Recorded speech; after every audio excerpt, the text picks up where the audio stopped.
everybody, it's Andrew and welcome back to Highway Blossoms. Right then, last we left off, Marina had bet away her half of the gold, and now Amber has made a counter bet to Mariah, who was the other party in the bet. I should have said that as well. Forms a whole part of the situation. Anyway, Amber has made a counter bet against Mariah for all of the gold, including her own half of it. So, we're about to see how this is going to work out. Whoops. I look at Marina. She looks at the floor. I'm really sorry. I'm not even that upset. Compared to all the million and one awful scenarios I concocted, this is pretty tame. And knowing Marina, it's not that shocking either. So I'm being honest when I smile at her.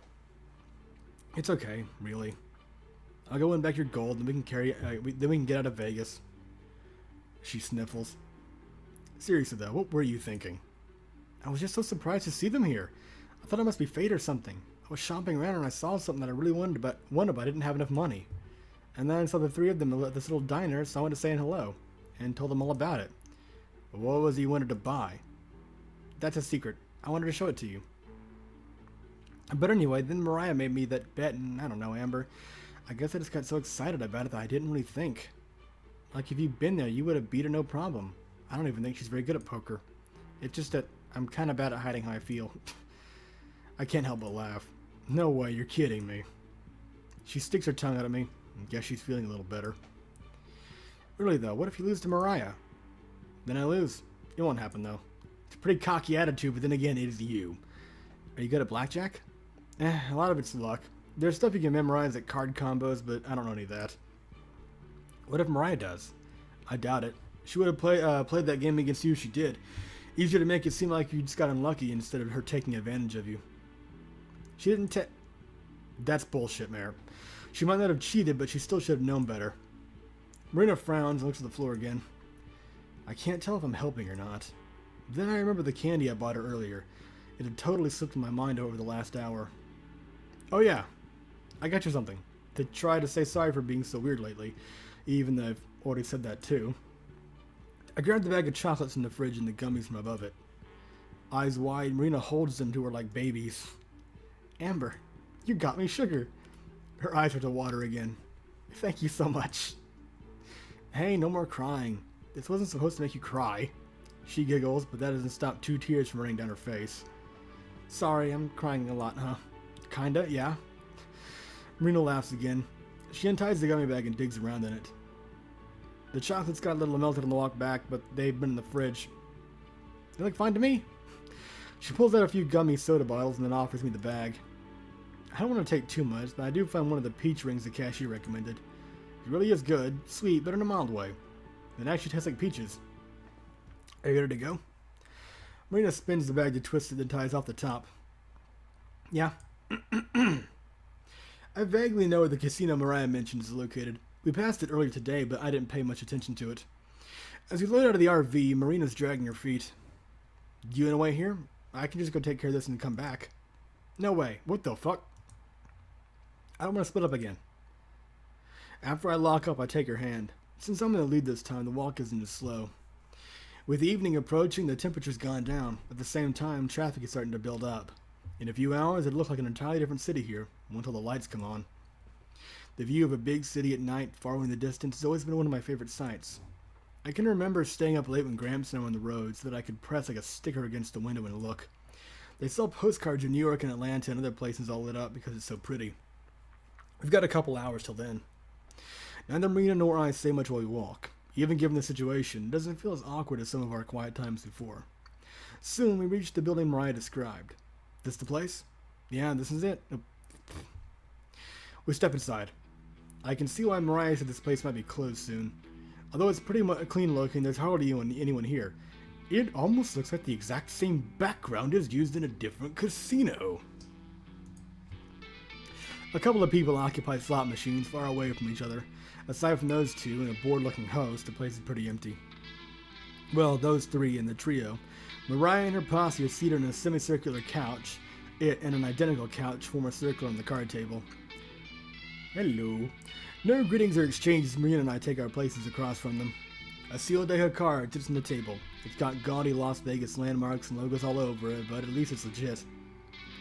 Should we ask that guy to come deal for us?